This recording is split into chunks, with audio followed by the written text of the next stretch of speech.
ልክ ሩታ ስትወጣ ማታ ላይ ያያችሁት ቪዲዮ ላይ ሩታ ከቤት ስትወጣ ዳኒና ሜሪ ምን እንዳደረጉ ልንገራችሁ። ልጁን ሩታ እግሯ ከማውጣቱ ጀምሮ ልጁን አንስተነው ደብቀነዋል። ልጁ ሰላም ሰላም ሰላም! ውድና የተከበራችሁ የተመረጣችሁ የኔ ውድ ፋሚሊዎቼ እንዴት ናችሁ? እኔ ደህና ነኝ፣ እግዚአብሔር ይመስገን። ከሚሰማው ነገር ደግሞ እግዚአብሔር ይጠብቃችሁ። ሁላችሁም በያላችሁበት ሰላማችሁ ብዝት እንዲልልኝ የሁልጊዜም ጸሎቴ ነው፣ የሁልጊዜም ምኞቴ ነው። በያላችሁበት ሁሉ ደህና ሁኑልኝ። ስራ እንዴት ይዟችኋል? እኔ በጣም ደህና ነኝ። እየበረታችሁልኝ ነው ቤተሰቦቼ። ዛሬ ደግሞ ያው እንደተለመደው መጥቻለሁ ነገሮችን ለማስተካከል። ታውቃላችሁ እኔና ሄርሜላ ነገር ለማስተካከል ብዙ ርቀት እንደምንሄድ። ወይኔ በነገራችን ላይ የሄርሜላ ቤተሰቦች ሰላማችሁ ብዝት ይበልልኝ። እንዴት ናችሁ? ደህና ናችሁ? እኔ በጣም ደህና ነኝ። ሰላማችሁ በያለበት ይብዛልኝ። ውድ ቤተሰቦቻችን ናችሁ። ዛሬ ደግሞ የመጣሁት ምንድነው ያው ይታወቃል ብዙ ጉዳዮች ብዙ ውዥንብር እንዳለ የኔና ሄርሜላ ጉዳይ ላወራ አይደል የመጣሁት። ሄርሜላን ማስመልስበት ሚስጥር ለነግራችሁ ነው የመጣሁት። ዛሬ አጓጉና የሚጠበቅ የነበረው ውስጥ ለውስጥ የሚሰራው ሴራ ተስተካከለ ማለት ነው። እያንዳንዱ እንቅስቃሴዎቼ እየተከታተልኩኝ ነገሮቹ ከትላንት ዛሬ ከዛሬ ነገ እያደረኩኝ ነገሮችን እያስተካከልኩኝ ነው። እና ደግሞ እኔ ሄድኩበት መንገድ ባለፈውም ነግሬያችኋለሁ፣ ስኬታማ አድርጎኛል። አሁንም ደግሞ እየሄድኩበት እገኛለሁ። ያ መንገዴ ምንድነው ካላችሁኝ ተረጋጉ፣ እነግራችኋለሁ። በጣም ለእናንተ የምትፈልጉትና አስፈላጊም ነገር ስለሆነ ማለት ነው። ለእናንተ ለመንገር ነገሮች መስተካከል አለባቸው ብዬ ስላሰብኩ ነው። ትላንትና ወደ እናንተ መምጣት እችል ነበር፣ ግን አንድ እርምጃ ሄጄ ነው ቢሆን የበለጠ የሚያምረው ብዬ ነው ወደ እናንተ የቆየሁት። ዛሬ ደግሞ እንዴት መሰላችሁ? በቃ ደስ ብሎኛል። በመጀመሪያ አንድን ሰው እየተበቀልኩ ስለሆነ ደስ ብሎኛል። ምክንያቱም ለኔ የሆነ ነገር ለኔ አስፈላጊ ነገር እኔ ማፍቅራትን ሴት ብያቸዋለሁ። ኤቭሪቲንግ የሆነችዋን ሴት ሁሉ ነገር የሆነችዋን ሴት የወሰደብኝን ወንድ ዘፈርስት በቃ እያሸነፍኩት ነው፣ እየቀጣሁት ነውና በሱ በጣም ደስተኛ ነኝ። በጣም እና ጸቡ ስላለመግባት ደግሞ ብዙ ርቀት ሄጃለሁ። የምታውቁት ነገር ነው። ደስተኛ ነኝ ዛሬ ጸቡ ላለመጀመር። እኔ ካንተ ጋር ጸብ የለኝም። እሷ ነች ወደ አንተ የመጣችው፣ እሷን ነው መመለስ ካለብኝ መመለሰው ብያለሁ ከዛ በፊትም። አይ አይደለም ይሄ ነገር ምስጋና እኔ በምፈልገው መንገድ ነው የሚሄደው ብለህ መቆየት በቃ ህይወት ላይ ስታክ እንዲሆን አድርጓል። ግን ደግሞ እኔ በብዙ መንገድ እመጣብሃለሁ ብዬ ነግሬሃለሁ። በብዙ መንገድ ነው የምሄድብህ። ይሄ ነገር አያስኬድም፣ ይሄ ነገር መጨረሻው አያምርም፣ እኔ ብሳለሁ። በቃ አትነካኩኝ። ወንድ ነኝ ስላችሁ ወንድ አይፎክርም፣ ወንድ ጉረኛ፣ አንተ ወንድ አይደለህም፣ አንተ ሴት ነህ፣ ትፈራለህ፣ ለምን በተግባራት እያሳየኋችሁ ነው። በነገራችን ላይ ወንድነቴን ማየት የፈለገ ሰው በሙሉ ወንድነቴን በእያንዳንዱ ቪዲዮዎቼ ላይ በእያንዳንዱ በሰራሁላችሁ እሷን ለማስመለስ በሄድኩበት ርቀት ቪዲዮ ላይ ማለት ነው ወንድነቴን በደንብ አይታችሁታልና ዛሬ ምን አሰብኩኝ?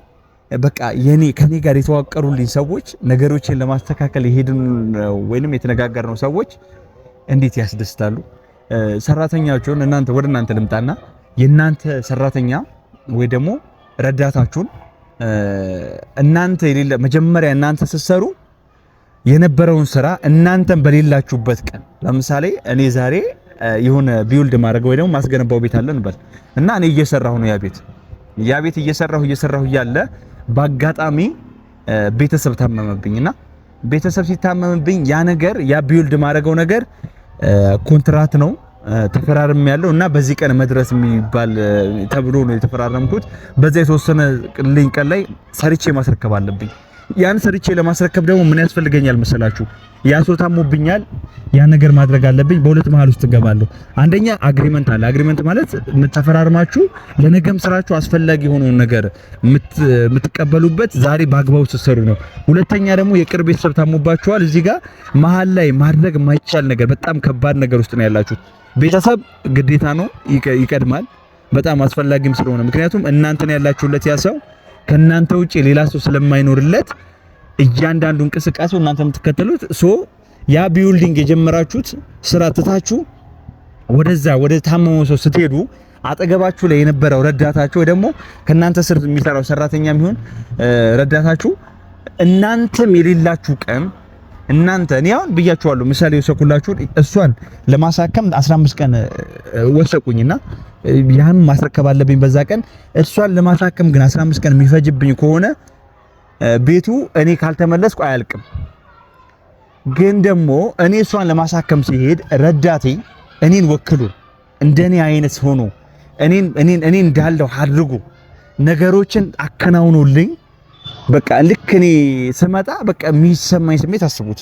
ምክንያቱም እኔ በዛ ልክ አልጠበቅኩትም መጀመሪያ እኔ በቃ በዛ ልክ ይሰራዋል ብዬ አልጠበቅኩም፣ ያደርጉታል ብዬ አልጠበቅኩም። ግን ከስር ያሉ ሰዎች የኔ የምፈልገው አክሽን ውስጥ ገብተውልኝ እኔ የምፈልገው ሁኔታ ውስጥ ሆነውልኝ ሳይ የተሰማኝን ስሜት ልነግራችሁ አልችልም። ምክንያቱም አስበው ብያችኋለሁ፣ ቅድም ከናንተ ስር ያለው ሰው ቢውልድ አድርጎ በቃ እናንተ በጣም ቴንሽን ውስጥ ናችሁ፣ ተረብሻችኋል፣ የምትፈልጉት ነገር ነው የተያዘባችሁ፣ ለእናንተ አስፈላጊ የሆነ ነገር ነው የተያዘባችሁና ያ ነገር ሆኖ ያ ነገር ላይ በቃ ትኩረታችሁ ሙሉ እዛ ነገር ነውና ትኩረታችሁ እዛ ነገር ሆኖ አጠገባችሁ ያለው ሰው ሰርቶ በቃ እናንተ ደከመኝ በቃ እንዴት ነው ማደርገው? እሺ አሁን ይሄ ነገር ታገልኩ መፍትሄ ከየት ነው ማመጣለህ ስትሉ አጠገባችሁ ያለው ረዳታችሁ አረ የኔ አባት ቢልዲንጉ አልቋል፣ ገባህ አይደል? ቢልዲንጉ ግንባታው አልቋልና አንተ የሚጠበቅብህ ሱፍህን ለብሰህ ገጭ ብለህ ለተባልከው ቀን ማስረከብ ነውና ምንም ሐሳብ አይግባህ፣ እኔ ከጎንህ ነኝና አድርግልሃለሁ፣ አሳካልሃለሁ፣ ምንም ያስጨነቀ ነገር የለም። አንተ ማለት እኔ ማለት አንተ ነኝ። አንተን መተካት ካልቻልኩ ወዳጅነታችንስ ምኑ ጋ ነው? ወይ ያልገባችሁ ያልኩትን ወዳጅነታችሁስ ምኑ ጋ ነው? እኔ ህይወት ውስጥም ገብተው የኔ የሆነ ነገር የነጠቁኝ ሰዎች ላይ እያንዳንዱ እንቅስቃሴ የሚሆን እርምጃ የሚያደርጉት ከታች ያሉ ሰዎች ናቸው። እነማን ናቸው እንደምትሉኝ በጣም 100% እርግጠኛ ነኝ። እሱም ታያላችሁ። ዛሬ ላይ የምናደርገው ሌላ ደግሞ አደገኛ ሚስጥር ማለን። ከአደገኛዎቹ ሚስጥር መካከል ደግሞ ዋናው ምነግራችኋለሁ። ዋናው እያንዳንዱ ማለት ነው። እና ከኔ ስር ያሉ ሰዎች ቅድም ብያችኋለሁ፣ ከናንተ ስር ያሉ ሰው ያለ ሰው ልክ ያን ቢልዲንግ አስደስቷችሁ በቃ በዛ ቀን አለማፈራችሁ ደስ ብሏችሁ በቃ ስትገቡበትም ስትሄዱበትም ያር ወክ ስታደርጉ በቃ የሚሰማው ፊሊንግ እኔ እንጃ ማብራራት አልችልም። በጣም ደስ የሚል ስሜት ነው የሚሰማችሁ። እና ደግሞ ሌላው ምንድነው ያየሁት እንዴት ብዬ ልንገራችሁ፣ የሱ ጉዳት የኔ ጉዳት ነው እና ምስኪ በቃ እናደርገዋለን፣ አትጨናነቅ፣ መሆን ያለበት ነገር በሙሉ እናደርጋለን፣ ምንም ሐሳብ አይግባ፣ አንተ ብለህን እያንዳንዱ ነገር ከማድረግ አንቆጠብ ማለት። ዛሬ ያደረግነውን ሚስጥር ይሄ ሁሉ ነገር ከማን ጋር አደረግከው ካላችሁኝ ዳኒና ሜሪ ከሰሪዎቼ ናቸው። እስካሁንም ድረስ እኔ የታገስኩት እኔ የቆየሁትም እኔ ዋጋ የከፈልኩትም ልጁም ወስደዋለሁ ብያችሁ እዛኛው ቪዲዮ ላይ ሰርችላችኋለሁ። ያ ሁሉ ነገር እያስደሰቱኝ ያሉ ከስር ያሉት ዳኒና ሜሪ ናቸው። እነሱ በቃ ለኔ እኔ እንጃ እንቁ ናቸው ለኔ በቃ የሚለዩብኝ ማለት ነው። ዳኒ ሜሪ ዛሬ ልናደርገው ከዳኒ ከሜሪ ጋር ዛሬ ያደረግነው ነገር አንስተነው ደብቀነዋል። አሁን ማንም ሊያገኘው ሊደርስበት የማይችለው ጉዳይ ላይ አብርሃም ምን እንደሚልና ምን እንደሚናገር እያንዳንዱ እርምጃ አሳያችኋለሁ።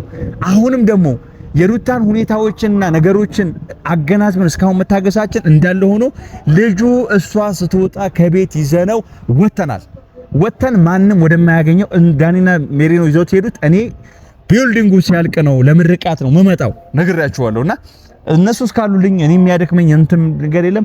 ለነሱ ከኔ የሚጠበቀው ማዘዝ ብቻ ነው። እንደዚህ ያድርጉ እናደርጋለን። እነሱ ታዛዦች ናቸው፣ እኔ አስፈጻሚ ነኝ። መናገር የሚጠበቅብኝና ልዩን ይዘው ወጥተናል።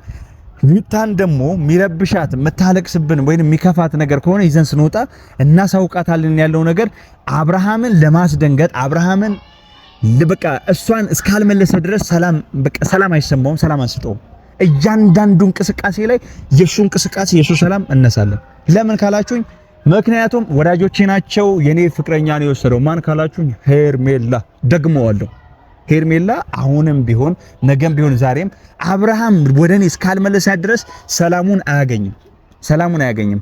ምንድነው እያንዳንዱ ሩታን አገናዝበን ነው ብያችኋለሁ። ሩታን አገናዝበን ነገሮች እናደርጋለን። ከሩታ ደግሞ ሐዘን እኔ የሩታን ሐዘን አልፈልግም። እኔ ሐዘንን ምን እንደሆነ እኔ ያውቃለሁ።